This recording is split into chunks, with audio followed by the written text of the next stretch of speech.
Bienvenue à notre première édition de la série des grands débats. Elle est en progrès, en grand progrès. Beaucoup de gens font de la RSE sans le savoir et c'est important que ce concept soit démystifié.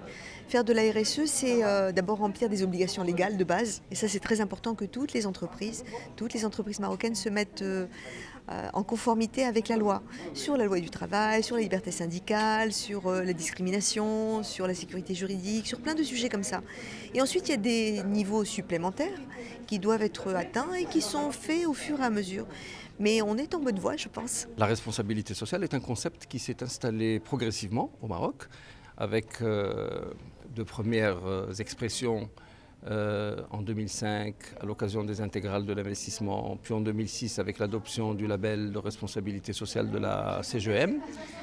Et au cours des 15, de ces 15 dernières années, si je puis dire, le Maroc est devenu aujourd'hui au niveau africain et au niveau méditerranéen et au niveau arabe, sans doute le pays le plus avancé en termes de reconnaissance de l'importance de ce concept, en termes d'engagement des entreprises à intégrer des objectifs de responsabilité sociale dans leur gouvernance et dans leur activité, mais aussi en termes d'engagement de l'organisation des employeurs marocains, la CGM, qui a mis en place un dispositif de reconnaissance et de labellisation.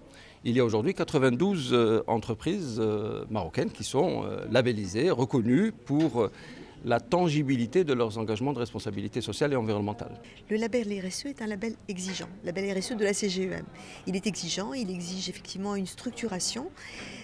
Et il a un intérêt, c'est que comme il est exigeant et qu'il demande ces structurations, les gens sont obligés de se structurer. Et donc ils s'organisent à l'intérieur de l'entreprise, les gens prennent des responsabilités, notent des choses, mettent en place des process. Et les process, c'est important parce que c'est ça qui fait la durabilité du système. Et c'est ça qui permet à l'entreprise non pas d'être en conflit entre est-ce que je dois être rentable, est-ce que je dois être RSE, mais c'est être RSE et rentable.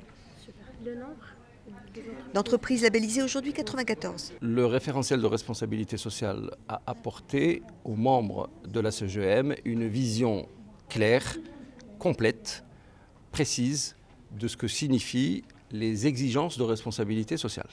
Qu'il s'agisse de droits de l'homme, de gestion du capital humain, de protection de l'environnement, de relations avec les clients, les fournisseurs, d'achat responsable, de gouvernance ou d'engagement sociétal. Ce référentiel, qui est un référentiel de management, qui est orienté vers l'amélioration continue, a permis aux entreprises de structurer leurs démarches, de les formaliser, de les appuyer sur des documents, sur des règles de procédure, d'organisation, avec des indicateurs qui leur permettent de suivre ce qu'elles font, de mesurer leurs résultats. Le référentiel de responsabilité sociale de la CGM a permis aux entreprises qui s'y sont engagées de mettre en place des démarches d'amélioration continue. Ça leur permet de mieux gérer leurs risques, de valoriser leurs performances et d'une certaine manière d'améliorer leur positionnement compétitif et leur climat interne.